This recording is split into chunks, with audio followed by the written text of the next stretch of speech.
Vishika classes. This is our chapter number 1 of marketing class plus 2, and today we are going to just start with an introduction of this particular chapter. If you like the video, please like it, share it and subscribe my channel. तो सबसे पहले marketing करनी है, marketing का मतलब जानना है, तो उससे पहले बेसिक टर्म्स को समझना बहुत इंपॉर्टेंट है। तो सबसे पहली टर्म जो आती है मार्केट में, मार्केटिंग के टर्म सब्जेक्ट के अंदर जो सबसे पहले माइंड में आती है दैट इज अ नीड। क्या जरूरत है, नीड्स क्या है हमारी, क्या क्या रिक्वायरमेंट है हमारी।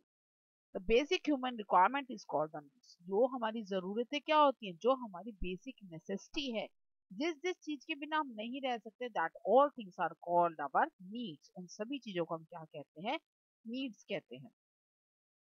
तो अब बात की जाए कि क्या होती हैं जो एसेंशियल आइटम्स हैं, that is called the necessary for the human existence. जो भी हमारी एसेंशियल आइटम्स हैं जो जरूरी है ताकि ह्यूमन लाइफ स्मूथली चल सके, that is called the needs. So these are the two basic definitions of the needs. Basic human requirement is called needs, or you can say that essential items necessary for human existence is called needs.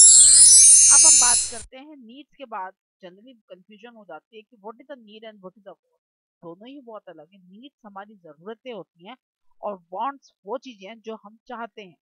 When anyone wants a particular product, then it is called its wants. जब कोई person कोई भी एक particular चीज को चाहता है, वो क्या बन जाएगा, उसकी वांट है, वो उसकी चाहत बन गई है कि भैया वो चीज तो उसे चाहिए चाहिए। A satisfier specific is called the want. जो भी सेटिस्फायर है मीन जिसने लेना है उसको जो स्पेसिफिकली चीज चाहिए, that is called the want. तो क्या डिफरेंस हुआ, नीड्स क्या हो गई जो हमारी बेसिक रिक्वायरमेंट है, और वांट्स क्या होगी जो हमें चाहिए ही चाहिए। फॉर एग्जाम्पल, अगर मैं मॉर्निंग से शुरुआत करूँ, सबसे पहले हम क्या करते हैं, we brush our teeth, right. तो ब्रशिंग के लिए हमें क्या चाहिए था, वी रिक्वायर्ड अवर टूथपेस्ट और टूथब्रश। ओके, तो this is our need. Basic requirement क्या हमारी, टूथब्रश और टूथपेस्ट। वांट क्या हो गई अब भाई, अब टूथपेस्ट आपको पता है मार्केट में कितने सारे आ रहे हैं, the Colgate, the Pepsodent, the Sensodyne and many more. बहुत सारे आ रहे हैं, तो मुझे लेकिन पर्टिकुलरली कौन सा चाहिए, दैट इज माय वांट। अगर सपोज करो मुझे पेप्सोडेंट पसंद है, मैं पेप्सोडेंट करती हूँ, तो मुझे पेप्सोडेंट क्या हो गई, मेरी वांट हो गई है। नीड क्या है, मेरी टूथपेस्ट है, बट वांट क्या बन गई, मेरी पेप्सोडेंट। ऐसे ही अगर सपोज करो किसी पर्सन को कोलगेट पसंद है ज्यादा, वो कोलगेट ही प्रेफर करते, तो वो उसकी वांट क्या बन गई, कोलगेट बन गई। तो this is our basic difference between the need and the want. इसी को ही नीड और वांट में डिफरेंस कहा जाता है। Now the second thing is a demand. अब डिमांड क्या होती है, डिमांड वर्ड सुनते ही मार्केट में किस चीज की डिमांड है, हम कहते हैं ना आजकल किस चीज की डिमांड चल रही है। तो what is the demand, demand is consumers desire which he or she want to purchase, either it may be a goods or it may be any service, that and that for particular thing he or she will pay a price, that is called the demand. Demand किसे कहा जाएगा, demand कहा जाएगा कि कोई भी एक person है, कोई भी एक चीज को खरीदना चाहता है। गुड्स क्या होता है, जो सामान वो लेना चाहता है, that is called the goods. और सर्विस किसे कहा जाता है, जो भी कोई चीज को रिपेयर करवाना है या उसमें कुछ अपडेशन करवाने, that is called the service. तो डिमांड क्या होती है, जो कंज्यूमर की डिजायर है, कंज्यूमर जो चीज चाहता है और उसके लिए वो पे करता है, किसी भी गुड्स के लिए, किसी भी सर्विस के लिए, that is called the demand. और उसके बाद अब इसमें दो चीजें होती है, एक तो होती है हमारी डिजायर, दूसरी होती है एबिलिटी। डिजायर क्या है, what you want, what you on to something, और एबिलिटी क्या होती है, दैट यू पे फॉर।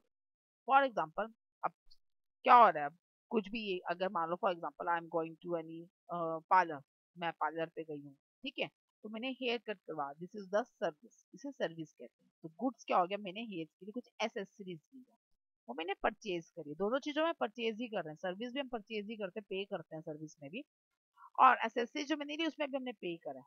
तो डिफरेंस क्या है, सर्विस में क्या हुआ कि मैंने उसको कहा कि मेरे लिए ये चीज करो तुम, that is called the service. Goods किसे कहा, मैंने जो एसेसरीज लेकर अपने घर पर आई, that is my hair accessories जो मैं लेकर आई, that is called the, this is the basic difference between the goods and the service. Hair cut हुआ, दैट इज द सर्विस, और हेयर एसेसरीज भी, that is our goods. So what is the desire and what is the ability? The desire is on to something, either it may be in the form of goods or it may from the service. Or ability, that you have the power that you can pay for it. So this is called the demand. So next thing is a utility. What is a utility? Utility का क्या मतलब होता है? Utility means the degree of satisfaction that individual receives. अब मैंने hair cut करवाया या मैंने हेयर एसेसरीज ली थी, उसके बाद मैं उस चीज से लेकर कितनी ज्यादा सेटिस्फाइड हुई हूँ, that is called by utility, उसी को मैं यूटिलिटी कहेंगे। What is the utility? Utility is the benefit from consuming a goods और अ सर्विस। मैं हेयर एक्सेसरीज आई, मुझे वो कितनी पसंद आई और कितनी मैं सेटिस्फाइड हुई हूँ जो मैं लेना गई थी, क्या मुझे वो चीज मिली है? ये जैसे हेयर कट करवाने मैं गई थी, क्या मेरा वैसा हेयर कट हो गया है, ये उससे अच्छा हुआ है या गंदा हुआ है? तो that degree of satisfaction is called the utility, उसी को ही यूटिलिटी कहा जाता है। Now what can be marketed, क्या चीज की मार्केटिंग की जा सकती है? अब मार्केटिंग की चैप्टर है तो क्या क्या चीज आप मार्केट कर सकते हो? तो first thing is a goods. Goods क्या होता है? गुड्स होता है the material which you can sell या परचेज। गुड्स किसे कहा जाता है? गुड्स कहा जाता है जो भी सामान आप खरीदोगे या बेचोगे उसे क्या कहा जाता है? गुड्स कहा जाता है। Now the next one is a service. अगला क्या है? सर्विस। सर्विस क्या होता है? Basically service is the facilities that you are providing. कोई भी पर्सन है जो कोई फैसिलिटीज दे रहा है, that is called the service, उसे सर्विस कहा जाता है कि हाँ उसने ये प्रोवाइड करी। अब जैसे मैंने क्या कहा था, हेयर कट की बात की थी, the hair cut is a service. और गुड्स क्या थी? वो hair accessories that I am purchasing. तो गुड्स क्या हो गया? बेसिकली द फिजिकल गुड्स हो गए जो आप खरीद सकते हो, which can you can touch. और सर्विस आर द जो आपने उससे कहा कि भी ये चीज को एक्टिविटी परफॉर्म कर दी जाए, the activity is focused, that is called the services. Now the next one is the experiences. आजकल मार्केटिंग में एक्सपीरियंस भी बिकता है। अब हम भी कोई चीज लेते हैं तो हम ये चेक करते हैं ना कि इसको कितना एक्सपीरियंस है। स्कूल में टीचर्स को रखा जाता है तो they ask that how many experience do you have. जितना ज्यादा एक्सपीरियंस होगा उतनी मार्केट वैल्यू उस चीज की बढ़ जाएगी। ओके, तो experience is also again marketed कि हाँ आजकल बोलने भी लग गए कि हमारे इतनी सर्विस, हम इतने सालों से सर्विस दे रहे हैं। Next one is a persons. Persons का मतलब क्या हो गया? क्या लोग भी मार्केट होते हैं? Yes, the musicians, the artisans, the physicians, the doctors, जो भी कोई प्रोफेशनली अपने सर्विस देता है, that is called the person की मार्केटिंग हो गई। हाँ ये पर्सन ना 10 साल से ना, जो ये मतलब एक म्यूजिशियन है वो 10 साल से म्यूजिक सिखा रहा है बच्चों को, उसका एक्सपीरियंस भी अच्छा खासा है, ये तभी तो बहुत अच्छा। तो पर्सन की मार्केटिंग हो रही क्योंकि उसके काम को, उसके प्रोफेशन को लिंक्ड अप करते हुए उसकी पब्लिसिटी की जाती है। Now next one is ideas. आपके आइडियाज भी जो होते हैं प्रमोट होते हैं, सेल होते हैं। ओके, कि क्या आइडिया आपके माइंड में स्ट्राइक किया, आपने कैसे उसको इम्प्लीमेंट कर रहे हो, तो दैट इज अगेन मार्केटेड होती है उसकी भी चीज की इन्फॉर्मेशन, किसी भी चीज की information, then again it is marketed. इसको बहुत अच्छी इन्फॉर्मेशन है, इसको बहुत ज्यादा नॉलेज है। इससे बात करने से हमें कुछ ना कुछ नया पता ही चलता है। इसके पास तो कोई नॉलेज ही नहीं है, ये तो किससे के सारा बोल देता है। Okay, this is called the information. Information की भी मार्केटिंग होती है। And the last but not the least, the properties, the places. Okay, properties की या places की, इनकी भी मार्केटिंग। ये जो एरिया है that is a very posh area, तो इसमें लेना अच्छा रहेगा। ये तो ये थोड़ा सा डंप एरिया है, तो दिस इज अगेन मार्केटिंग। ये चीजें की मार्केटिंग इस तरीके से की जाती है कि कौन सी चीजों के क्या पॉजिटिव एस्पेक्ट्स हैं, क्या नेगेटिव एस्पेक्ट्स हैं, दोनों को चेकआउट करके, दोनों को रूल आउट करके ही उसकी मार्केटिंग होती है। और जिसके डिजायर के अकॉर्डिंग, जो जितना सेटिस्फाइड होता है जिस पर्टिकुलर चीज को लेकर, उसी अकॉर्डिंग उसकी यूटिलिटी बढ़ जाती है। ओके, नाउ अब बात आती है प्रोडक्ट। अब हम बार बार बोल रहे हैं, these are the all of the products, goods, services, experiences, ideas, the information, the property, these all are the products. So what is a product?